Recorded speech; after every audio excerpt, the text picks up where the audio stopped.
ஞாபகம் வருதே ஞாபகம் வருதே பொக்கிஷமாக நெஞ்சில் புதைந்த நினைவுகளெல்லாம் ஞாபகம் வருதே.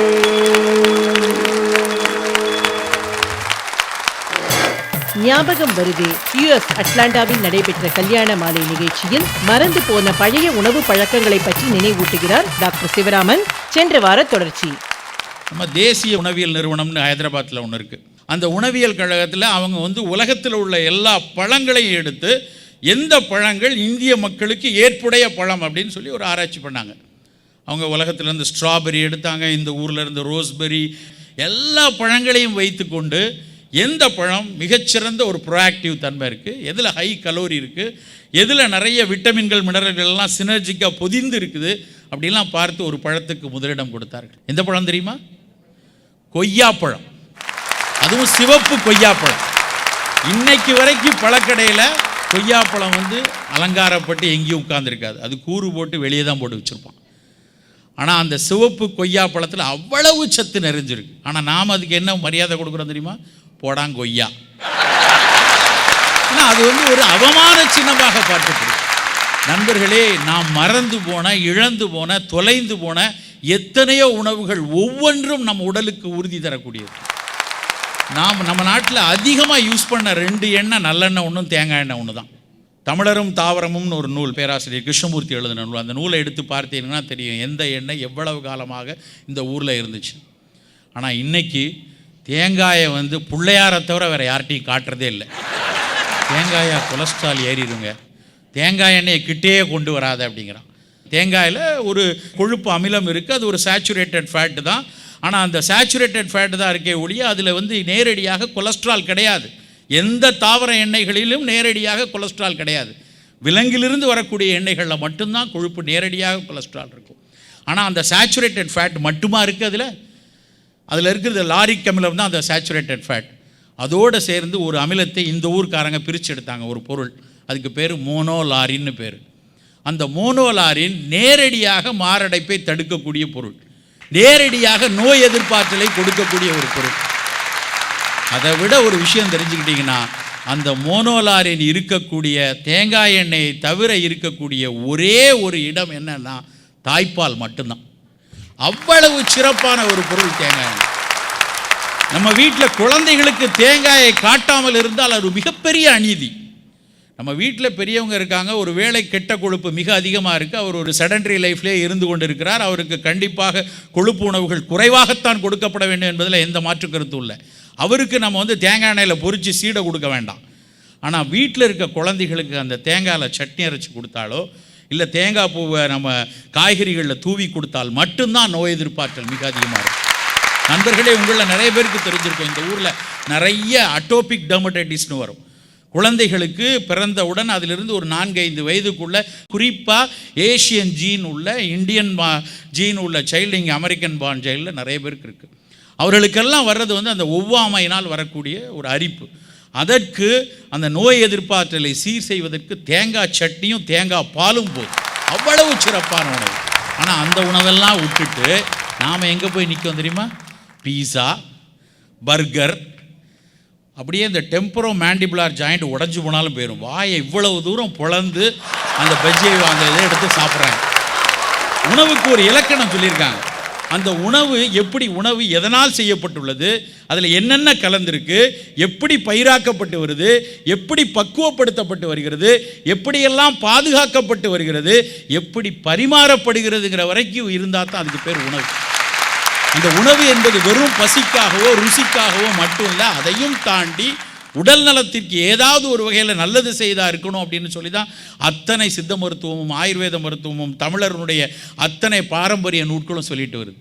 இதைத்தான் 1985 ஜப்பானிய விஞ்ஞானிகள் சொன்னான். ஃபுட்டுன்னா அது it should not yield only calories, it should not give only protein, vitamins, இதெல்லாம் இருக்கக்கூடாது. It should have some proactive action, it should have some preventive action அப்படியெல்லாம் சொல்லி அந்த உணவுக்கு பேர் ஃபங்க்ஷனல் ஃபுட் அப்படின்னு ஒரு வார்த்தையை கொண்டு வராங்க. நம்ம ரொம்ப எளிதாக நம் தமிழர்கள் சொல்லியிருக்காங்க, உணவே மருந்து, மருந்தே உணவு. எவ்வளவு ஒரு தீர்க்கமான சிந்தனை உள்ள ஒரு சமூகமாக நாம் இருந்திருக்கிறோம்.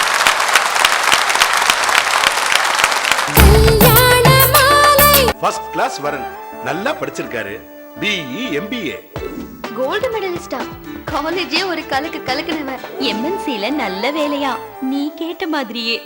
போட்டோவை பார்த்தேன், அழகா இருக்காடா, மாடர்ன், அதே சமயம் ட்ரெடிஷனல். தெய்வ பக்தியுள்ள பையன். நல்ல ஃபேமிலியாம்பா. Smart, 5'7", fair, handsome boy. உனக்கேத்த பையன்மா. அருமையா சமைப்பாளா, ஒன்ன மாதிரி இல்ல. பிரமாதமா பாடுவாரா, மிருகஸ்ரேஷம். மேஷராசி. ஜாதகம் பர்ஃபெக்ட்டா புரிஞ்சிருக்கு. பேரு அபிதா குஜலாம்பாள், அவ பாட்டியோட பேரு. Hey, nice name. Karthik. Nice combination. Anu, Karthik. அப்புறம் என்ன, முடிச்சிட வேண்டியதுதான். இதேதான் நாங்களும் சொல்றோம். லட்சக்கணக்கான இல்லங்களை உருவாக்கும் இனிய பணியில் கல்யாண மாலை மாதம் 2 முறை இதழ் KMmatrimony.net வெப்தளம். திருமண திருவிழா, கல்யாணம்னா கல்யாண மாலைதான். ஞாபகம் வருதே ஞாபகம் வருதே, பொக்கிஷமாக நெஞ்சில் புதைந்த நினைவுகளெல்லாம் ஞாபகம் வருதே.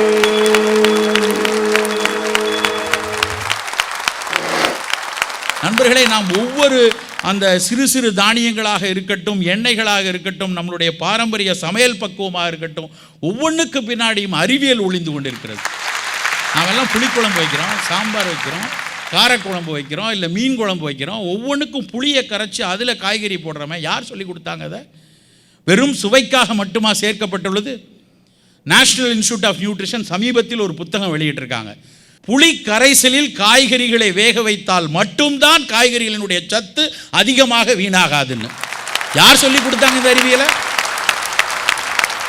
நான் கடந்த 2-3 ஆண்டுகளுக்கு முன்னாடி இங்கே கிளீவ்லாண்டில் ஒரு சொசைட்டி ஆஃப் இன்டெகிரேட்டிவ் ஆங்காலஜின்னு ஒரு கான்ஃபரன்ஸ், அதுக்காக வந்திருந்தேன். அங்கே ஒரு அறிஞர் பேசுகிறாரு, இந்தியாவில் மட்டும்தான் கோலன் கேன்சரில் ஒரு பர்டிகுலர் வெரைட்டி கேன்சர் வராது, அந்த இருக்க ஜீனுக்கு மட்டும் வராது. ஏன் தெரியுமா அப்படின்னு கேட்குறாரு. ஏன்னா இங்கே இருக்கிற மக்கள் அன்றாடம் நாம் சமையலில் சேர்க்கக்கூடிய மஞ்சள், அந்த மஞ்சள் கிட்டத்தட்ட 260 வகையில் புற்றுநோய் வருகையை தடுக்கிறதுன்னு கண்டுபிடிச்சிருக்காங்க. மிளகாவற்றல் எங்கெல்லாம் சேர்க்குறோமோ அங்கெல்லாம் மஞ்சப்பொடி சேர்ந்துருக்கு. ஆனால் மிளகாவற்றல் ஒரு சில நேரத்தில் அந்த மிளகாவத்தலை தனியாக சாப்பிட்டோம்னா புற்றுநோய் வருவதற்கான வாய்ப்பு இருக்குது. ஆனால் அந்த மிளகாவத்தலோட மஞ்சள் சேரும் பொழுது அந்த புற்றுநோயின் வருகையை குறைக்கிறதுன்னு இன்றைக்கி அறிவியல் பூர்வமாக ப்ரூவ் பண்ணியிருக்காங்க. ஆனால் நாம் என்ன பண்ணுறோம் தெரியுமா? அங்கே ஊரில் இங்கே எப்படின்னு தெரியல, பீஸா ஆர்டர் பண்ணி அதுக்கு மேலே மிளகாவத்தலை தனியாக பொடி பண்ணி தூவுறான். அந்த மிளகாவத்தல் கீழே உள்ளதில் ஏதாவது உனக்கு நடக்காமல் போனாலும் மேலே நான் தூவுறேன், அதில் மொத்தமாக போய் சேர்ந்துரு அப்படின்னு. அவசியமாக நமக்கு என்ன தேய்க்கிறோம், என்ன தடவுறோம், எதெல்லாம் போட்டிருக்கோம். ஒருத்தர் வந்து சொன்னார், சார் அதில் என்ன சார், மேலே நிறைய ஆலிவ்ஸ் போட்டிருக்காங்க, மெக்சிகன் பெப்பர் இருக்குது, எவ்வளோ பெப்பர் இருக்குது, எவ்வளோ நல்ல நியூட்ரிஷியஸ் பீஸாலாம் வந்திருக்கு, உங்களுக்கு தெரியாதா அப்படின்னாரு. எங்கள் ஆயா ஒரு பீஸா செய்வாங்க, தோசை மாவு சுட்டு அதுக்கு மேலே நிறைய வெங்காயம் போட்டு வீட்டில் இருக்கக்கூடிய பீன்ஸு கேரட் எல்லாத்தையும் அறுத்து அது மேலே போடுவாங்க. அதை விட பெஸ்ட்டான பீஸா ஒன்று இருக்குமா? அது நம்ம ஊரில் அதுக்கு பேர் ஆனியன் ஊத்தப்பம் அப்படின்னு வச்சுருக்காங்க. அதில் யூஸ் பண்ண அந்த மாவு எங்கேயும் புளிக்க வைக்கிறதுக்காக பிரத்யோகமாக கெமிக்கல் போட்டு மேலே உப்புறதுக்கு இன்றைக்கி பீஸாவுக்கான பேஸ் செய்கிறாங்களே, உப்பு வைக்கிறதுக்கு. அது மாதிரி யாராவது கோதுமை மாவில் பொட்டாசியம்லாம் போட்டு கெமிக்கல்லாம் போட்டால் உப்பு வைக்கிறோம். ஆனால் அந்த ஊத்தப்பமும் அந்த காய்கறிகள் போட்டு சுடக்கூடிய தோசை எந்த வகையிலையும் நம்ம கெடுதல் பண்ணாது. ஆனால் இந்த ஜந்து ஒன்று கீழே இருந்து கெடுக்கும், இல்லை மேலே போடுற மிளகாவத்தல் மூலமாக கெடுக்கும். இப்படி பல்வேறு உணவுகள் அன்றாடம் இன்னைக்கு வரக்கூடிய உணவுகள் நம்மை தொடர்ந்து நாம் உணவை தின்கிறோமா அல்லது உணவு நம்மை தின்கிறதா என்கிற அளவுக்கு மோசமாக போய்கொண்டிருக்கிறது. பாரம்பரிய உணவுகள் மட்டும்தான் பாதுகாப்பானதாக இருக்கும். நான் அதற்காக அத்தனை பழைய விஷயங்களும் அப்படியே ஏற்றுக்கொள்ள வேண்டும் என்று சொல்லலை. கொஞ்சம் அறிவியல் கண்களை வைத்து உற்று பார்ப்போம். புதுசாக வர்றதெல்லாம் மட்டும், பெரிய தொழில்நுட்பத்தால் வர்றதெல்லாம் மட்டும் மிகச்சிறந்ததுன்னு நினைக்க வேண்டாம். பழையவற்றை, நாம் இழந்தவற்றை கொஞ்சம் மீட்டெடுத்து அவற்றையெல்லாம் நாம் அன்றாட உணவில் சிறுதானியங்களாகவோ புது பக்குவங்களாகவோ நாம் மீட்டெடுத்து கொண்டு வந்தால் மட்டும்தான் ஆரோக்கியமான வாழ்வு நிலைபெறும் என்று கேட்டுக்கொண்டு வாய்ப்பளித்தமைக்கு நன்றி கூறி விடைபெறுகிறேன். நன்றி, வணக்கம்.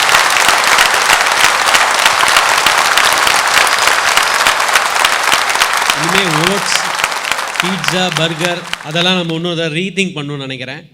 அது மேலே வேறு சில்லி ஃப்ளேக்ஸ் போடுறத பற்றி அவர் ரொம்ப கிளாரிட்டியோடு கொடுத்துருக்காரு. அடுத்ததாக உங்கள் ஊர் ஆள் ஜெயமாறன் மேடம், நல்ல கரகோஷத்தோட வாங்க. தானுண்டு தன் வேலையுண்டு என்று இருப்பவன் சுயநலவாதி. தானுண்டு தன் சமுதாயம் உண்டு, தானுண்டு தன் மொழியுண்டு, தானுண்டு தன் இனமுண்டு என்று நினைப்பவன் தியாகி. என்னை கவர்ந்த பேராசிரியர் சுபவியின் வரிகளை வை. இந்த அருமையான நிகழ்ச்சிக்கு ஏற்பாடு செய்திருக்கும் கல்யாண மாலை நிறுவனத்தாருக்கும், என்னை மலைக்க வைக்கும் பேச்சுக்களுக்கு சொந்தக்காரர்களான மேடையில் அமர்ந்திருக்கும் அறிஞர் பெருமக்களுக்கும், உலகெங்கும் நிறைந்திருக்கும் சன் தொலைக்காட்சி நேயர்களுக்கும், அன்பார்ந்த எங்கள் அட்லாண்டா தமிழ் மக்களுக்கும் என்னுடைய பணிவான வணக்கம். வாழ வைத்த தியாகங்கள் என்பது என் தலைப்பு. மகாத்மாவை மறந்துட்டு தியாகங்களை பேச முடியாது.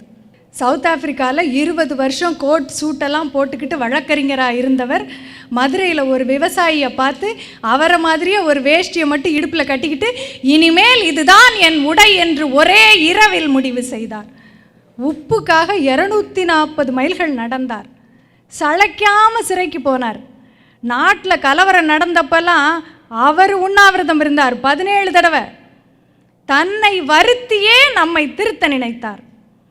ஒரு நாடாக அடிமைப்பட்டோம், 2 நாடுகள் ஆக்கி விடுதலை தந்தார்கள். இனிமையாவது ஒருத்தருக்கு ஒருத்தர் விட்டு கொடுத்து ஒற்றுமையாக இருங்கன்னு சொன்னார். வீட்டில் அண்ணனும் தம்பி சண்டை போட்டால் அப்படித்தானே அம்மா அப்பா சொல்லுவாங்க. அதனால்தான் அவர் தேச தந்தை. ஆனால் இவர் இருந்தால் தானே நம்மளை விட்டு கொடுக்க சொல்கிறாரு அப்படின்னு நம்ம அவரை விட்டு கொடுத்துட்டோம். அஹிம்சா வழியில் சுதந்திரம் வாங்கி தந்தவருக்கு நாம் திருப்பி கொடுத்தது மரண தண்டனை. அந்த உயிர் தியாகம் எனக்கு சொன்னது என்ன? பள்ளிவாசல் இருந்த தெருவில் தான் நான் வளர்ந்தேன். உடம்பு சரியில்லைன்னா அம்மா அங்கே தான் மந்திரிக்க கூட்டி போவாங்க. நிறையா தடவை போயிருக்கேன். கேத்தலிக் இன்ஸ்டிடியூஷன்ஸில் படித்தேன். சேப்பல் போகாமல் ஒரு நாள் கூட ஸ்கூலுக்கு போனதில்லை. வீட்டில் கந்த சஷ்டி கவசம் படிக்கிற குடும்பம் தான் நாங்கள். எனக்குள்ளே எந்த குழப்பமும் இல்லையே. வீட்டுக்கு யாராவது ஃப்ரெண்ட்ஸ் வந்துட்டு போனாங்கன்னா அவங்க போன உடனே இவங்க என்ன ஆளுக அப்படின்னு கேட்பாங்க. நான் அப்படியெல்லாம் கேட்குறதே இல்லையே. ஜாதி மத பேதம் இல்லாத முற்போக்குவாதி நான் அப்படின்னு தான் நான் நினச்சிக்கிட்டு இருந்தேன். ஒரு நாள் என் பையன் ஸ்கூலில் இருந்து வந்தான். எனக்கும் அவனுக்கும் நடந்த உரையாடல் இது. என்னடா மேத்தில் என்ன மார்க்கு? ஐகாரனே அம்மா, பி வாங்கினா கிழிச்சிருவோம்ல, அதான் ஏன்ட்டான். நம்ம விடுவோமா? சரி என்ன மார்க்கு? ஐகார 95 அம்மா. 5 மார்க் எங்கே விட்ட? I just made one mistake அம்மா. Michael was the only person who got 100 in our class. யார்? அந்த சைனீஸ் பையன் தானே? அம்மா, you are being a racist அப்படின்னு சொன்னான் பாருங்க. அப்போதான் தெரிஞ்சுது ஜாதியையும் மதத்தையும் வச்சு மட்டும் இல்லை, ஏஷியன்ஸ்னா அறிவாளிகளாக இருப்பாங்க, ஆப்பிரிக்கன்ஸ்னா அப்படி இருப்பாங்க, மெக்சிகன்ஸ்னா இப்படி இருப்பாங்கன்னு. நேஷனாலிட்டியை வச்சு ஒருவரை பாகுபடுத்துவது கூட தவறு என்று அவன் எனக்கு உணர்த்திய போது நான் காந்தியை நினைத்து பார்க்கிறேன்.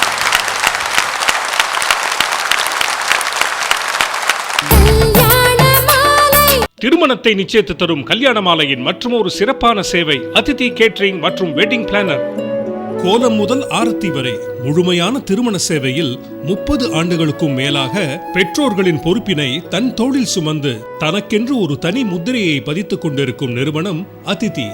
மண்டபம் புக்கிங், அழைப்பிதழ் வடிவமைத்து அச்சடித்து விநியோகம் செய்வது, பட்டுப்புடவை, நகை என அனைத்து பொருட்கள் வாங்குவதிலும் மிகச் சிறந்தவற்றை நேர்மையான விலைக்கு பெற்றுத் தருவது, நாதஸ்வரம், செண்டை மேளம் என வாத்தியங்கள் ஏற்பாடு செய்வது, திருமணத்தை சம்பிரதாயமாக நடத்தி வைப்பது, பூ மாலைகள், அலங்காரம், மின் விளக்குகள், பலதரப்பட்ட சிறப்பான சைவ உணவு வகைகளை விருந்தினர்களின் தேவைக்கேற்ப சமைத்து அழகாக பரிமாறுவது, சீர்பட்சணம், வரிசை தட்டு, நிச்சயதார்த்த பழ வகைகள், போட்டோ, வீடியோ, தாம்பூலம், பை பரிசு பொருட்கள், இப்படி திருமணத்திற்கு தேவையான எல்லா சேவைகளையும் அதிதி மிக நேர்த்தியாக செய்து வருகிறது. திருமணம் நிச்சயமானவுடன் உங்கள் குடும்பத்தில் ஒருவராக இருந்து உங்கள் பொறுப்பில் மிகப்பெரிய பங்கெடுத்துக் கொண்டு அழகாகவும் அனைவரும் மெச்சும்படியாகவும் நெஞ்சை விட்டு அகலாத நினைவாகவும் திருமணத்தை நடத்தி தர அதிதியை தொடர்பு கொள்ளுங்கள்.